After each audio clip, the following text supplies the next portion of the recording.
engagement there.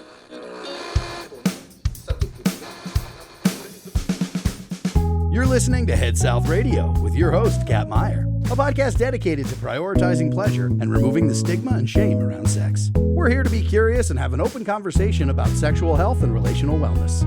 This podcast is intended for educational and entertainment purposes. The information discussed is not a substitute for professional medical advice.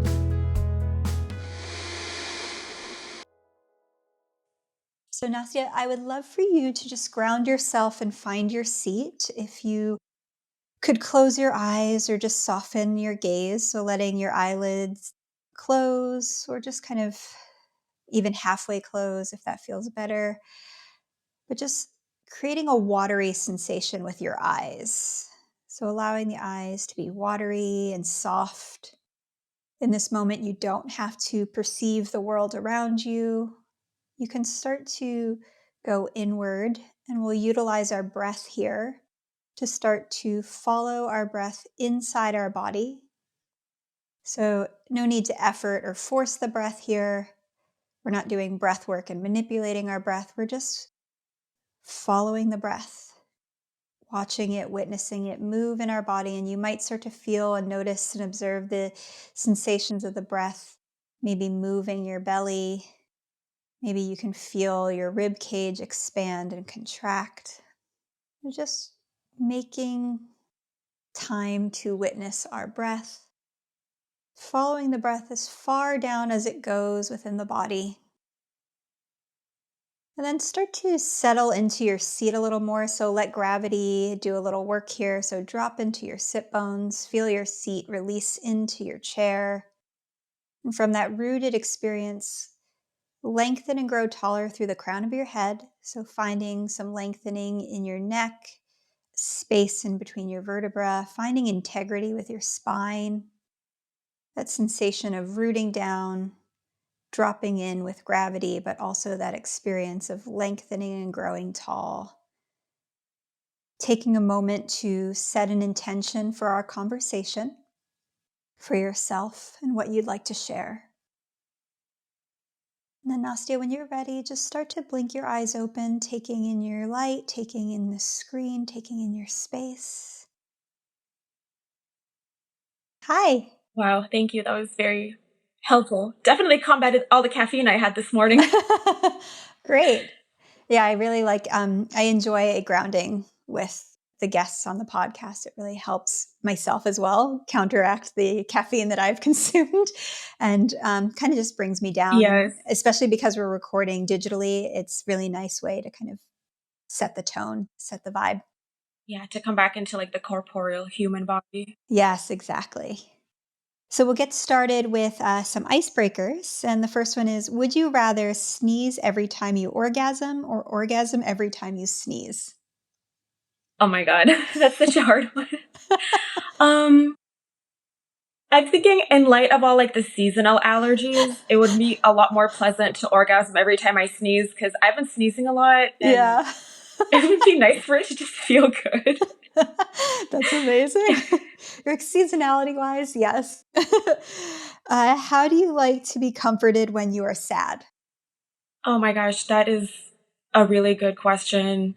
I'm generally such a like wounded animal where I don't like anybody to see me when I'm sad or anxious or any type of negative way. Mm-hmm. But I mean, recently, like I've been letting people close to me, like my boyfriend, for example, like see the kind of like darker sides of me. And even just bearing witness to that is a way to be comforted where I'm like, oh, it's okay to feel those kind of emotions around people and I won't be reprimanded and judged. So yeah, even just having somebody there is something. I love that you shared that because it's such a beautiful space to be in vulnerability and then share that intimacy and allow people to see you in that way. And I think it's incredible that you just said like to not be reprimanded because so many of us have been told like our feelings are bad or wrong or the way that we express them is wrong. And so once you kind of create that level of intimacy with someone, and even also just allowing yourself to be vulnerable in that way with yourself. Sometimes even like I catch myself like resisting experiencing some of my feelings and like, bottling it up and like suppressing it, ignoring it. And then to start to find that within myself and allow myself to sit with those feelings. And then kind of the next stage of that is like to be able to share and feel safe in that. It's a really beautiful thing. So that's amazing that you're kind of on that journey. Yeah. I mean, feeling safe is so like underrated, and it means something completely different to everybody. Mm-hmm. But I think universally, just the expression of our more like negative emotions in a space that isn't judgmental or reprimanding is safety. Mm-hmm. Oh, it's such a beautiful thing. What do you think people often don't get right in their attitudes towards sex? Oh my God. I could go on and on about that. Mm-hmm. Well, recently what I was thinking about is, given my line of work, sometimes people ask me like sex advice or like sex tricks or like what could I do to make sex better? And I find that my answer is really like being present in the moment of sexuality and being enthusiastic, because someone can have all of the tricks in the book and like how to make a partner orgasm and like how to make your partner like go crazy, but being there and being enthusiastic and showing somebody that you really want them and desire them, like sometimes that is the sex, Mm-hmm. to me at Mm-hmm. least.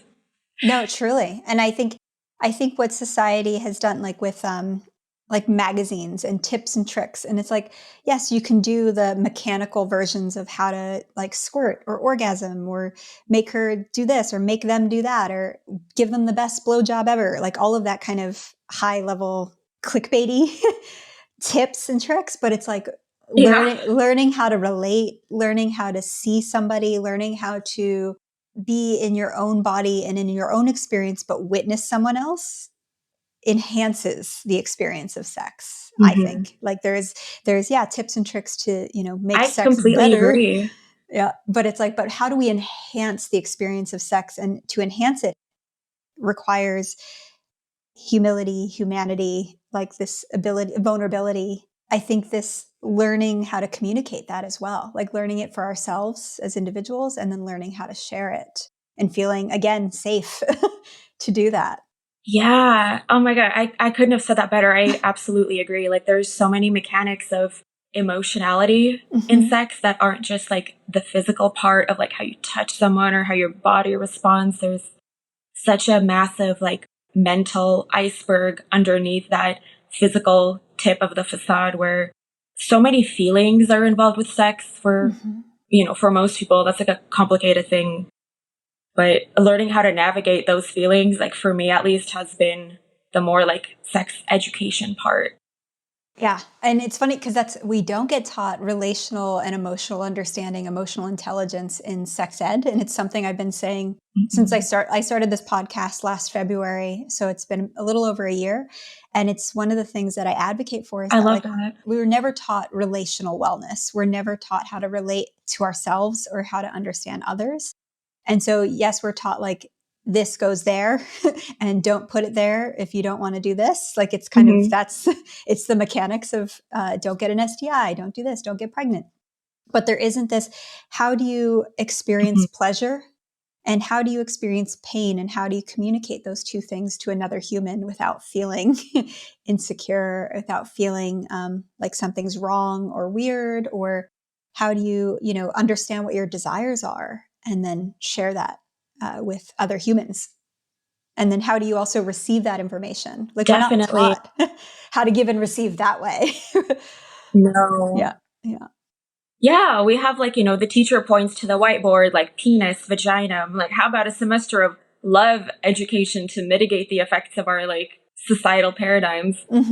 Truly. We could go on just about like that subject matter. Each question I ask you, I'm like, oh my gosh, we can turn this into an entire episode. Yes. I've been so excited to speak with you. This is awesome. So me too. I have goosebumps right now. Would you rather be terrible in bed or a terrible kisser? Oh, damn. It really got me on the scruff by that one. I think, there is really nothing like a really good kiss. I don't know. I love kissing. I feel like that's like such an expression of emotion. And I have definitely, like, I've been with people who are bad in bed or bad kissers, but I feel like I would rather be bad in bed because to me, kissing is very important. I would agree. I think actually too. And you could learn tricks to be better in bed. It's hard to learn kissing, you know. It seems like something that's more like biologically ingrained. You can't really teach like steps A, B, C, like vagina goes there, fingers go there. Kissing is just like such a raw affection. Mm-hmm. I would fully agree. And I also think for me, kissing is a mode of time travel. So like I've had great sex, I've had bad sex, I've had great kisses, I've had bad kisses. But when I think about certain times, like I can time travel with a kiss. If I hear a song and that song was playing when I was kissing somebody, I can time travel with that. If that makes any sense of like Yes, returning that back to does. like a time and period and a feeling and a sensation in my body. And I can recall like sexual encounters, but there is something magical about a kiss and like being transported to those, fully transported into like, oh, I can be in the woods. I can feel my partner kissing me. That sort of sensation, like full body time travel is with a kiss. Oh Whereas my like God. sex. I just went back to 2012 over Yeah. here. I'm like, hello. Isn't it great? Like, so I do think it's like a portal for time travel is kissing. Whereas like sex is like an encounter, an experience. And I can like recall those, like when I'm, masturbating, self-pleasure, I can think back to different moments and different sexual encounters, but I don't fully go back to that time. If that makes any sense at all, if anyone's a time traveler like myself. Yeah. Oh my God. I totally get that because I mean, for me personally, like the first time that I lost my virginity and had sex was anticlimactic in many ways, but my first kiss with like a person who I really, loved, was really into, I can like remember that now. I don't really remember like the sex part. I'm like, bitch, I'm trying to forget. But the kiss, I'm like, oh, there's something so like amazing about like wholesomeness. Yeah. And that sensory, I also feel like with first kisses, like whether it's like your very first kiss, whenever that was, or like a first kiss with like a partner that you're like, you have a crush on or you're really into, and then like that moment happens. Totally. There is something so sensory of like your entire body is there and present. I think that's what it is too. It's like, it's easy to time travel because you are so present in that moment versus like sexual encounters. They all kind of start becoming a blur. And like, there's all these great great experience and bad experience, but there's not that like, wow, I'm fully in my body. I'm so like, everything's vibrating on a level, I think with some kisses that I've had that like, it's really magical. I love the time travel and the portal aspect of it. I'm definitely gonna have to like meditate on that after the interview. I'm like, wait, that's really beautiful. I really like that question. So, Nastya, we'll get started with the interview, and I would love for you to introduce yourself, tell us who you are, what you do, what you're working on, and then we'll kind of jump into more of the topic at hand. Cool. Well, hello, I'm Nastya Valentine, and I am an artist and an author. I just released my first book called the Cyber-Horny Dream Diaries. It's like a psychoanalytic / artistic text that's really based on my experiences in the world of online sex work, like OnlyFans, camming. I've had all types of jobs, and it's all kind of led me to this sort of memoir / psychological treatise. My big book, Cyber-Horny, the book, which I'm working on right now, we'll discuss it at length, but the Dream Diaries I worked on with a psychotherapist who analyzed my dreams, and then I analyzed the analysis. So it's kind of like, I don't know. Oh my gosh, it's hard to explain what I do, but I guess I'm somewhere between a therapist and an author. That's amazing. Sorry, I just got so excited when you said you were analyzing your dreams around this. Like I understood, like I got the notes before our interview and I saw your website, but I didn't realize like that you were analyzing the dreams around this work. That's amazing. Oh my God, I'll have to ship you a copy. Yeah, I'm so excited. So I'm so sorry to interrupt you. No worries. But yeah, I think I was saying that I'm somewhere between like a therapist and an author and an artist and a porn star and an analyst. There's a lot of multiplicity in my work, which makes it kind of difficult to say, oh, what is it that you do? So to most people, I say, I'm a writer, I'm an artist, I have an OnlyFans. Mm-hmm. Yeah, the high level, high line version. Mm-hmm. How did you get into this work? Like, when did you start doing camming or OnlyFans? I started doing camming in like 2018, 2019. The story around that is not like a very pleasant one, because when I first, like, I went to college in New York and I moved back to LA and I started working in the film industry. And like before the Me Too movement and all of that happened, I was sexually assaulted by a film executive who I was, I wanted to further my career, and I kind of got trapped by this man, and he told me that I would never amount to anything. And, he like used my body and threw me out. And I mean, I've been in therapy for years because of that. I'm fine to talk about it now, but there was a part of me that felt really tainted in my personal relationships, where like between 2015 and like 2019, anyone I've dated was like a blur. Any sex I've had was like a blur, like my body completely disassociated. And I had always been fascinated with like playboys and penthouse and hustlers, and like those women seemed so beautiful and empowered, and like they were in control of their own sexual narrative, and like I wanted that. So I tried my hand at like, I stripped in a club for a little bit. I didn't have like the physicality for it. It was very demanding and draining. So I'm like, wow, people do not respect like strippers and escorts enough. Like these jobs are really hard. And then I tried camming. So like Chatterbait, my free cams, I tried my hand at being a cam girl. At the time I had like a bunch of like day jobs as well. So juggling all of that, I was kind of trying to find myself and figure out what I liked to do. Camming proved to also be very, very hard and very grueling, but it also led me to like my OnlyFans, and I started it like around the time that the pandemic hit, and at some point after it just kind of like exploded. My account, it's been through like ups and downs, and I really couldn't believe that my page was getting popular and that these men were salivating over me, and I had felt like I had come around to justice of like, this man has to pay for his crimes, and which is why these men should pay for my pictures. So it's been, I don't know, it's been a whole like dark night of the soul, hero's journey type of thing. Leads me here to write a memoir about it. Oh, I love that. Like a reclamation, like reclaiming and empowering yourself. Yes, definitely. And so can you tell us a little bit more about the Cyber-Horny Dream Diaries? Oh my God. Yes. So this book contains like 3 parts. There's this introduction where you see there's a lot of pictures too, where I kind of write about like my take on dream analysis, a little bit about me and my story, and kind of like some unhinged stuff. And then there's the actual dream analysis part where I write the context of the dream.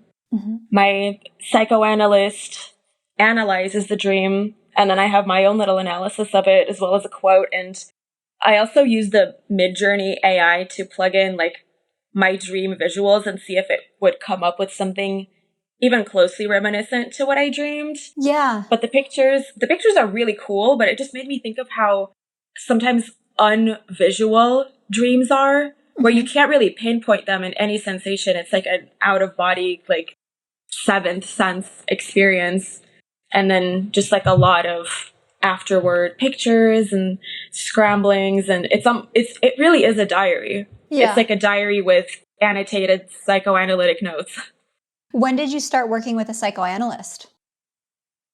My best friend and roommate from when I lived in New York started his career in therapy around the same time that I started my careers in sex work, and we couldn't help but find the parallels in between them. Like, we see clients often over Zoom. We have to keep confidentiality and secrets. We're kind of the, in a way, guardians of the subconscious, and people will tell us darkest secrets, sometimes anonymously. And there's kind of a lot that comes out from the shadows when you're in just like a one-on-one experience.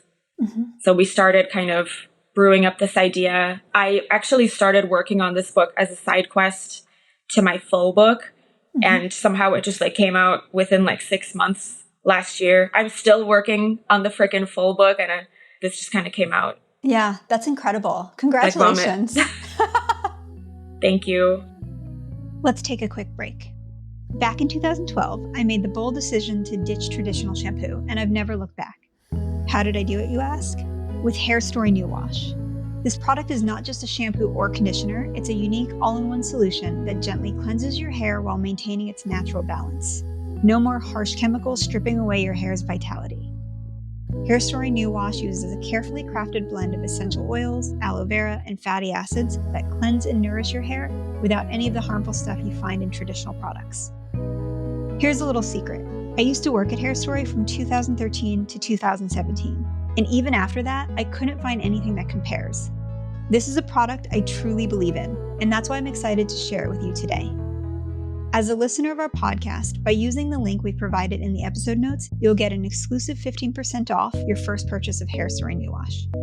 Say goodbye to the shampoo bottle clutter and hello to healthier, more vibrant hair with Hair Story New Wash. Not all lubes are created the same. Here at Head South, we've worked diligently to pare down the ingredients so there is no fuss and no unnecessary bits and bobs.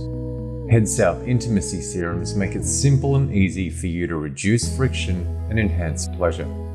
Listeners can get 20% off their first order of a starter kit using the code PODCAT24. That's PODCAT24. And now, back to the episode.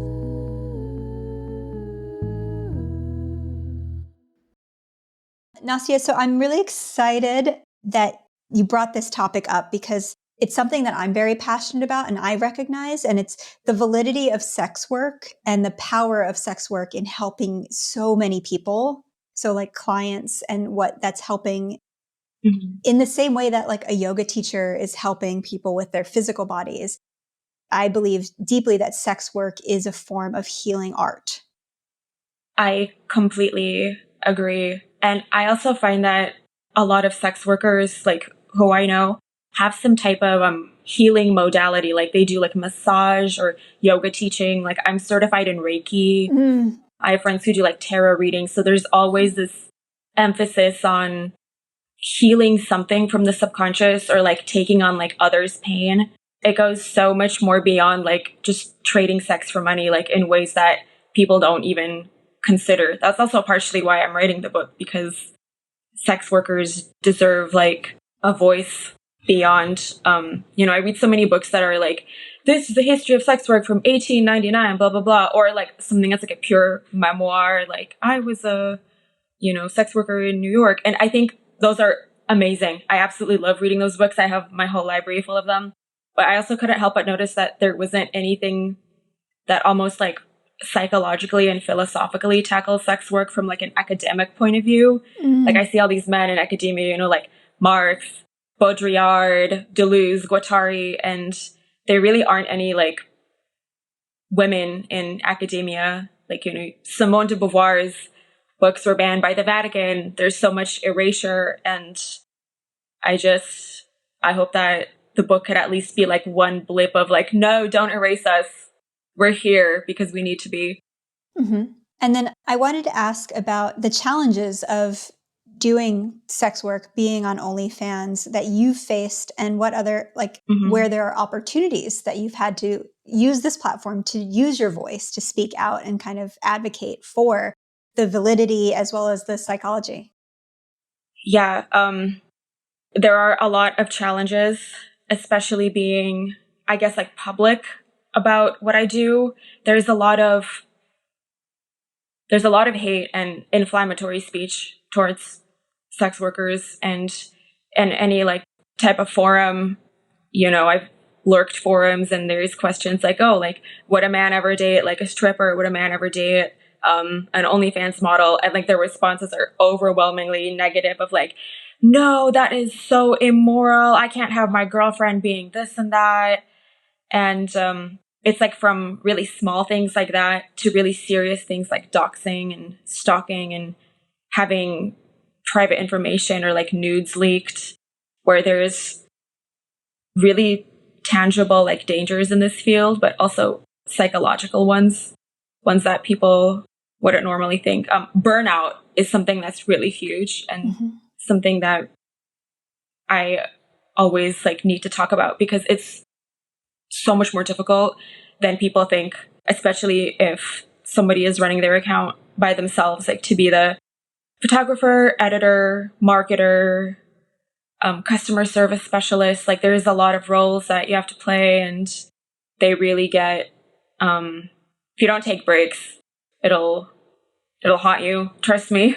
I've learned that from experience. So I'm actually, I've been taking sort of a break from OnlyFans for a little while to write my book. Yeah. I'm also a Reiki practitioner and I'm a restorative yoga teacher. And it's something that I've been recently talking to a lot of people about is like especially with OnlyFans, like just social media content creators. Like, so I have a brand, I'm not even working with my own sexuality, but I am burnt out sometimes with exactly what you're saying is like, I'm running a company, I'm fulfilling these needs and orders and creating these things and output. And I've been talking a lot lately about how that's happening with a lot of sex workers and OnlyFans. And you're like a hairdresser and a therapist, you're holding so much emotional and energetic space for people, but people are also consuming you. And so on an energetic level, everyone's watching you, witnessing you, judging you, fangirling over, like fanning over you, but fawning over you, obsessing over you at times. And so that even if it's like not explicitly like in emails or DMs or harassment, the energy of that pulling away from you as your own source and talking about that, like the energetics of sex work and how can OnlyFans people, performers, content creators, how can you refill your cup and how can you take care of yourself, but also create a sustainable longevity practice in this work? Oh my God. Everything that you just said speaks to me so much. I understand like 100%. And I think spiritual hygiene is very important, especially for, people who practice like yoga, Reiki, tarot. I try to have like a very heart-based check-in with myself, like at least once a week to even see like, can I work this week? Like I was not good about that for a really long time. And I think that like, while my account thrived, my mental health really suffered. I was feeling very isolated. I was feeling very like lonely and very depressed.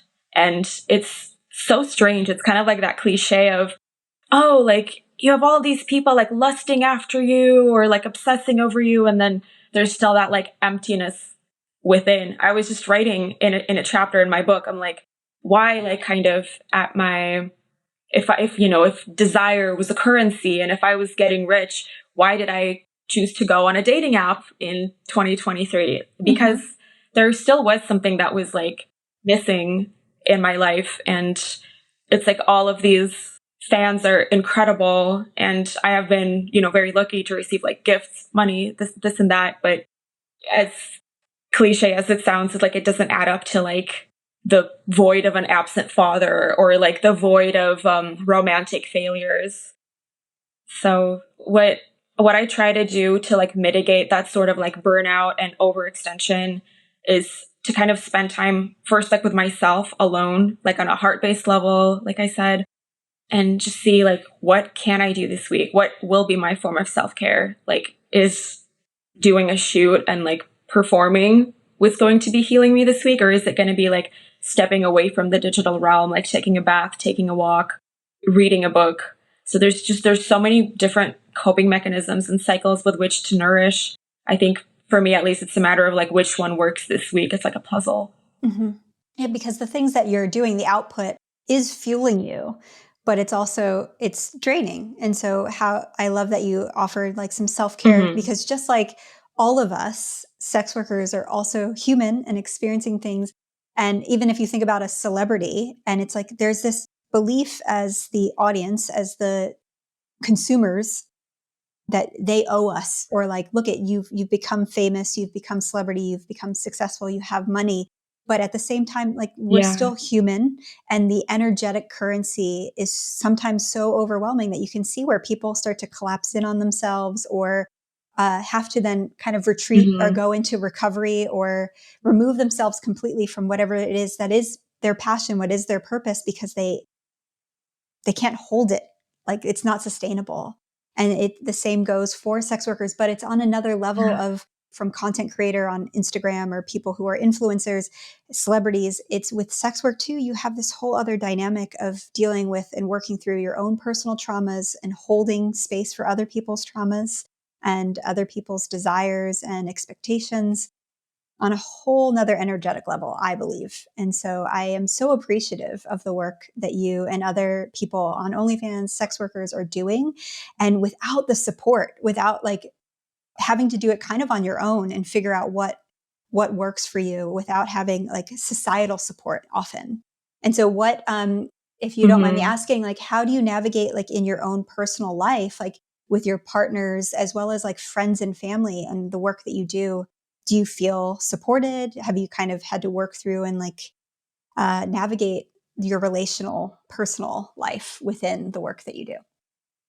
Yeah, that's a really good question. And I write about that a lot in my upcoming book of like how to navigate this like sexual dystopia and sort of how to handle my real life relationships versus my digital relationships, and like which version of Nastya is the most real, which version of Nastya can I give and take at any given time. It just becomes sort of this like game, like a dance of like the two Nastyas and balancing them. And I think the way that I balance it mainly is I do let a lot of like my personal life kind of bleed through into my, like, I guess like my cyber self. Like I'm pretty like candid and open online with most things. And I mean, not with everything, you know, I gotta consider like personal safety, you know, location and things like that. But in terms of like how I'm feeling, like if I'm feeling like anxious that day, I'll be pretty transparent of like, you know, I have a little bit of depression or I have a bit of anxiety or this and that. And like, you know, I'm human. I'm not going to be able to like log in today.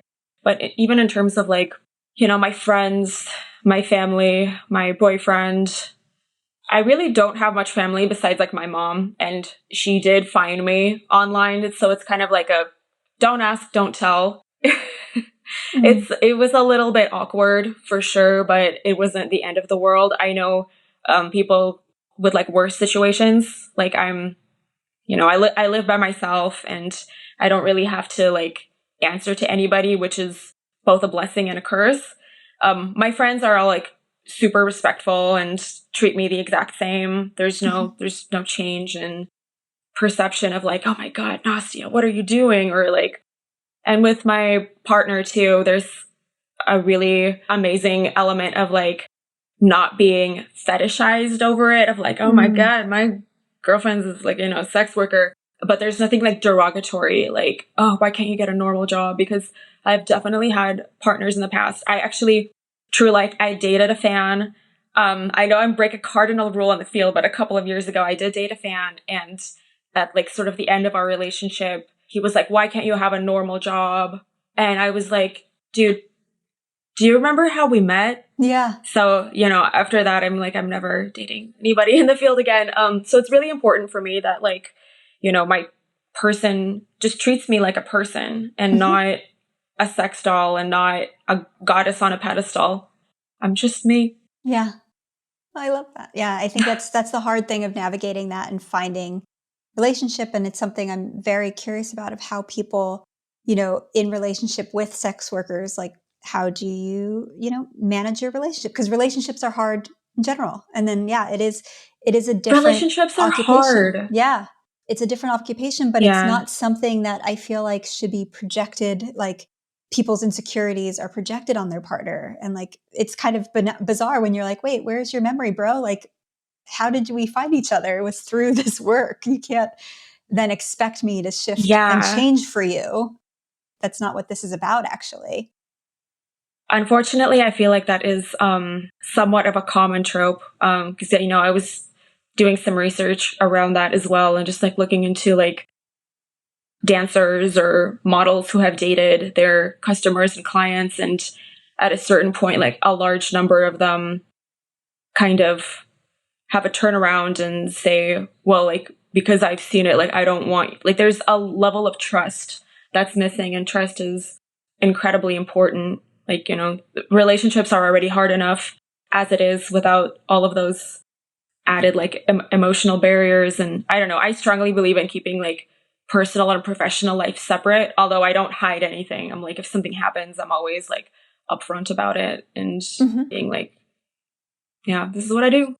Yeah, I think it's about you maintaining the control of your narrative and your experience and sharing what you need to, but not allowing it to like become like an inhibitor of your work, and being respectful of your relationship as well as your work, and kind of that autonomy around what you choose to do I and how agree. you do it. Definitely. I agree. Autonomy is very important. Like togetherness is very important, but differentiation is, necessary. Yeah, individuation and how we do and function. It's different if I think when, if you're doing work and you're unhappy and your well-being is, not great, and your partner suggests like, hey, maybe it's time you like switch careers or look at this, or is there another path for you? But that goes with any job. Yeah.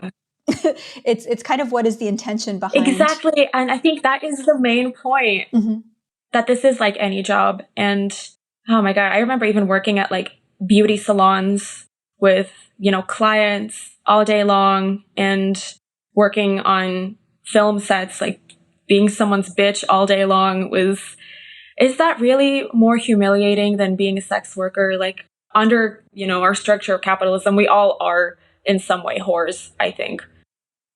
Truly, I fully agree. And I was a hairdresser, and as a hairdresser, a yoga teacher, as someone who holds containers of space for people to be vulnerable in the work that I do one-on-one with people, in all of those modalities, it is this, it is an energetic exchange and it is an energetic drain. And so being a sex worker is no different. It's just a different medium that you're working with. It's just a different subject that you're focusing on. And it's just a different expression. Thank you. Yes, thank you for saying that. Yeah. I'm so sad because we do have to wrap up very soon. Is there anything you would like to share? Anything we didn't touch on that you'd like to share? And then, yeah. Well, earlier when you asked about some of like the challenges of sex work, I think also something that doesn't get talked about enough is the extreme ups and downs that can happen, both like, mentally and like financially, and in terms of like the dopamine spikes of validation. There's like there's an expectation that like once you start an account, it's going to keep growing and building and exponentially, like, oh, like she became a star overnight. And that is not necessarily what happens. In fact, that is not what happens to most of us. There's a lot of hard work and labor and like facing all of these obstacles where accounts could get deleted, posts could get deleted, not just from the social medias, but from OnlyFans itself or from like the cam sites themselves. There's a lot of barriers to go through. And, you get one barrier wrong and that tanks your income for the whole week or the whole month. So there's just so much instability that I think people in the field don't talk enough about, and trying to get over that instability to like mitigate it does result in a lot of burnout. So the best thing that, we all could do as humans is to just like take care of ourselves and give ourselves permission to not be okay sometimes, or to not succeed sometimes, because failure is an important part of success. And yeah, I think it's with everything in life, sex work or any work, it is this like growth, and people don't realize. And I could speak to this as a hairdresser. People complain about how much a hairdresser charges for a haircut. Let's say like this person charges, they're only cutting my hair for an hour, but that hour comes with decades worth of learning and experience and expertise. Yes. And the same goes for sex work. The same goes for yoga. There is a level at which someone has curated. So you see them for an hour, but that hour comes with a lifetime of experience. And I think there's so much to validate within that. I absolutely agree. Yeah. And holding that energetic space. Yes. Like there's a reason, it's such a unique service, anything client-based, because you are kind of like the custodian of all of that knowledge, of those decades of experience, and you're giving them that wisdom. Yeah. You're a steward of safety, whatever the container or whatever the context is. I had one more question actually before we close out. would love for you, if someone's listening to this as a client, as a person who is an OnlyFans fan, what would you express to them? What would you like to share to them for like ethical considerations, considering the art and the work that OnlyFans sex workers create? What do you want people who consume that to take away? Well, first of all, I want to thank them, and not just for like, being a patron of mine if they are, but for being a patron of any sex worker in general, because it isn't just a sexual exchange. It's so much more beyond that. It's an art form. It is a steward of safety. And it is also, in a way, like very brave to go to somebody for those services, because people make fun of sex workers online. They also make fun of the people who visit sex workers or like subscribe to someone's OnlyFans. And I say, no, fuck that. You go and subscribe and enjoy, because you deserve it. Yeah. You shouldn't feel shame around contributing to that economy, because that's a great economy to contribute to if we're subscribing to. It is a great economy. That's one to really support. So and every time you tip a sex worker, you make their day. Yeah. And that kind of positive feedback loop pays off in dividends for both the consumer and the producer. Truly. Yeah, absolutely.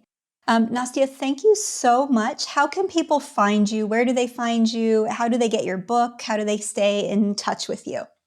Thank you, Kat. So my book can be found, everything can be found on my Instagram, which is at Nastya Valentine. I haven't been that active, but that's going to change once my full book is released. Yeah, so at Nastya Valentine, you can Google it. You can Google me. This book is on Amazon too. So just type Cyber-Horny Dream Diaries. And my OnlyFans is Nastya Valentine as well, for those of you who like that. Yeah, amazing. Oh, and Cyber-Horny.com. Cyber-Horny.com. Sorry, I can't believe I forgot my most important website. No worries. Yeah, and it's important, especially for sex workers, to have their own platform that can't be, canceled, removed, censored. So definitely sharing your website is important. Awesome. Thank you for having such a candid and kind and empathetic container for this conversation. I really appreciate that, Kat. Thank you.